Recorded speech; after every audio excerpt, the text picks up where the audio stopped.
Some of y'all be caring more about laid lace, the quality of your wig, and not the quality of your hair that is growing from your scalp. And I got a problem with that.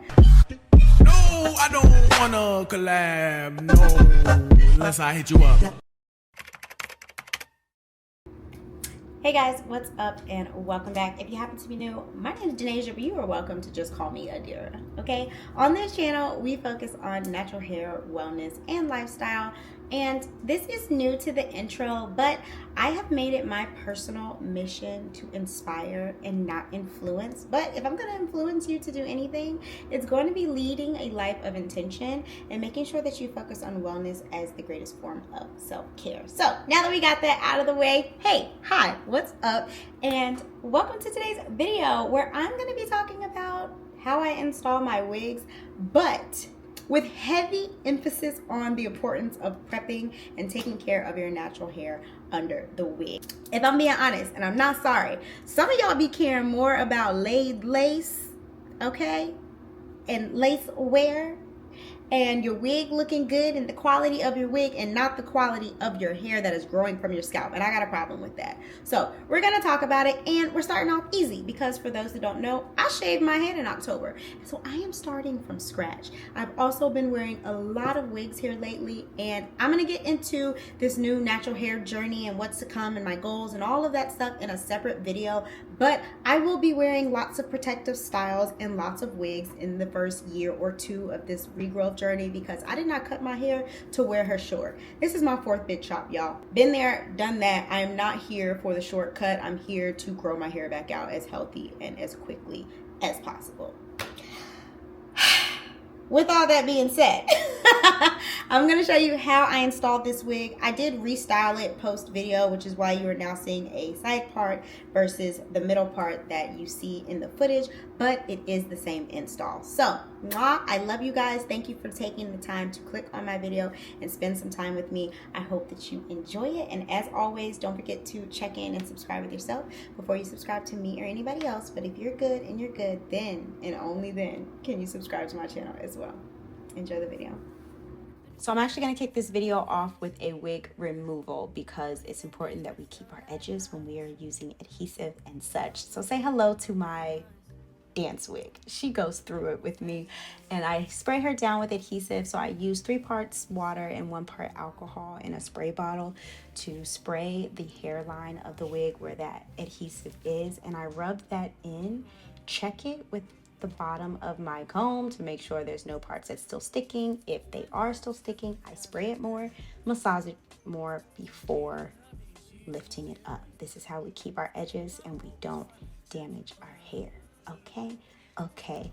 Now, once that's done, I am able to remove it safely, and I have all my little fine baby hairs. You guys, my hair naturally is very fine, especially around my hairline, and I have learned the hard way to do this method rather than trying to pull it off. I do not have a lot of wiggle room when it comes to the density around my edges.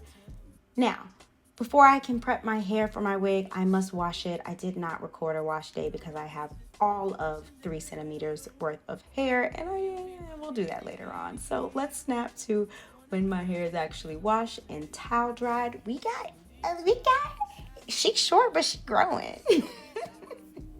Following up with leave-in conditioner, making sure to get that all over my head in every which way. Second product is my Crown Care Moisture Rescue Hair Growth Oil, and the fact that I own the company and I'm running out of product is absolutely unacceptable. So yeah, I need to re-up. But in the meantime, I'm gonna go in with shea butter. I know how some of the people in the natural hair community feel about butters, but if you're not washing your hair and getting your scalp clean, then yes, it can cause issues. But for me personally, especially when I'm protective styling, shea butter is the thickest, most nourishing sealant, not moisturizer, sealant that I can think of. So I'm a fan of shea butter for this purpose specifically. Once that's put in my hair, I'm following up with gel to slick my edges down. Obviously, my hair is not long enough to braid or twist down just yet, so I am just slicking it back using a soft bristle brush, and I'm also being very gentle. Notice I did not put gel all throughout my hair and try to smooth it all down. That's not necessary. Just on the edges with a soft brush, and then I tie it down either for a couple of hours or in this case overnight.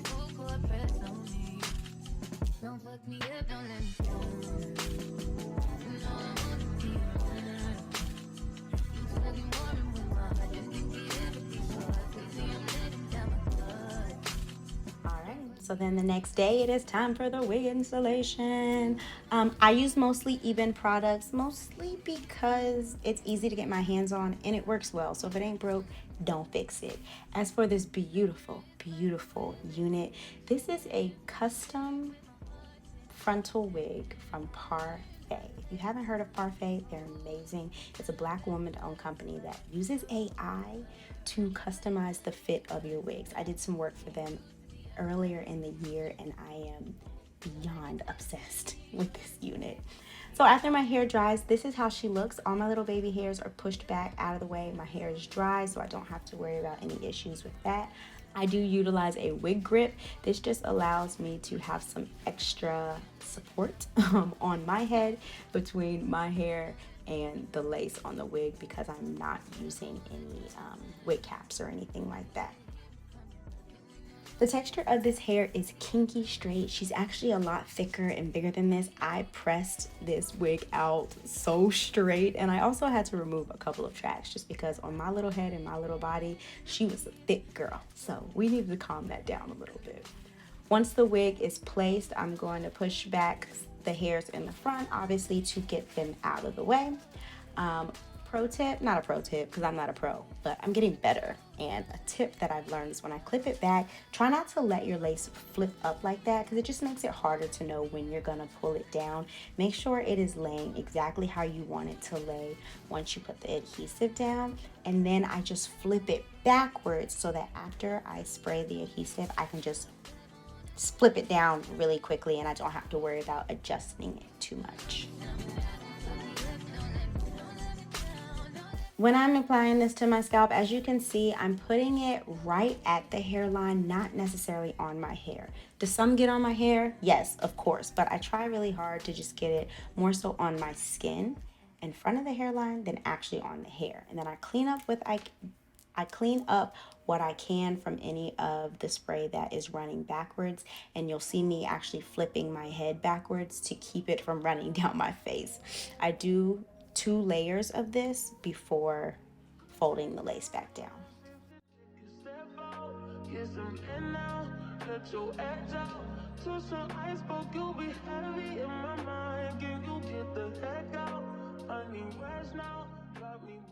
Two things to call out. Number 1, wait longer than I expect so it gets tacky.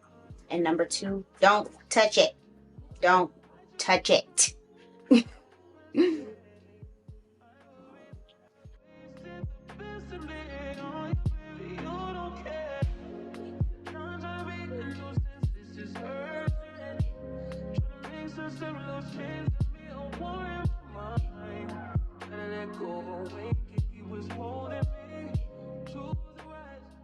The mistake that I used to make was just going like this and then putting the band on, and that would cause all these little hairs to be adhered to my scalp through the lace. So what I've learned is to comb the hairs up and back so they're not laying flat, and use the tail of my rat tail comb to push the lace down, but also just making sure like no hairs are sticking. And I'm pushing this part of the comb down into the lace, but when I comb up, I'm making sure the hairs aren't sticking down, just the lace. It's like a tap, comb up, tap, comb up away from the lace. So I'm pushing the lace down and the hairs away. Hopefully that makes sense. This side looks a little better because the spray didn't come down here. The spray kind of trickled down a little bit. honestly, I should have pulled my lace. Oh no. There we go. This should be further up. Yikes. So this is a little bit white versus this side because I put the lace down and I realized I didn't pull it this way enough. So I had to pick it back up, and it's just what happens, but we'll fix it, I hope. Alrighty, so next up we are going to put on our band. I like for this to go typically like where I put the adhesive, not on the very edge. Plus I'm about to use this lace melt spray on the very edge of the lace. This was a new experience for me. I really liked it, but I used too much. I think I went a little overboard. However, I really liked the way that this worked, especially on the area that I accidentally turned white from picking it up and putting it back down. So I need to play with this a little bit more, but I think she's a winner.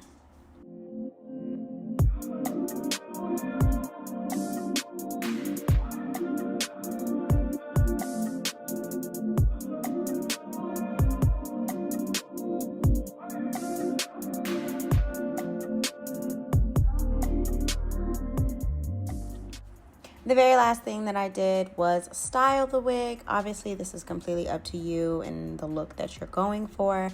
I won't go too much in detail about the styling other than the fact that I picked up this Eben edge tamer. Everybody's been using these edge sticks or these wax sticks, and this is my first time, but I actually liked it. It worked very well. It didn't turn white or do anything crazy. So I used that to flatten out my lace. I tried to bump my hair with a little bit of curls. Didn't like it. Ended up flattening it back out. But that's neither here nor there.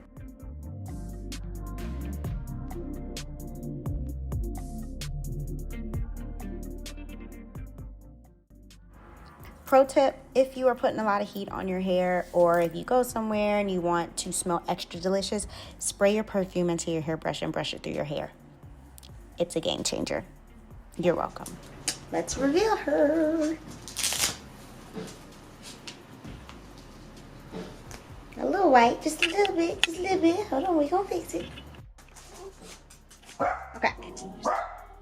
It's not that bad. Just put a little bit of water on a washcloth, and I'm just gonna tap. I'm not rubbing, I'm just tapping. I'm not gonna do too much because I know that like over the next day or two, that will get better. So then, last thing, just a little bit of powder. I don't add any more, I just use what's already on my brush.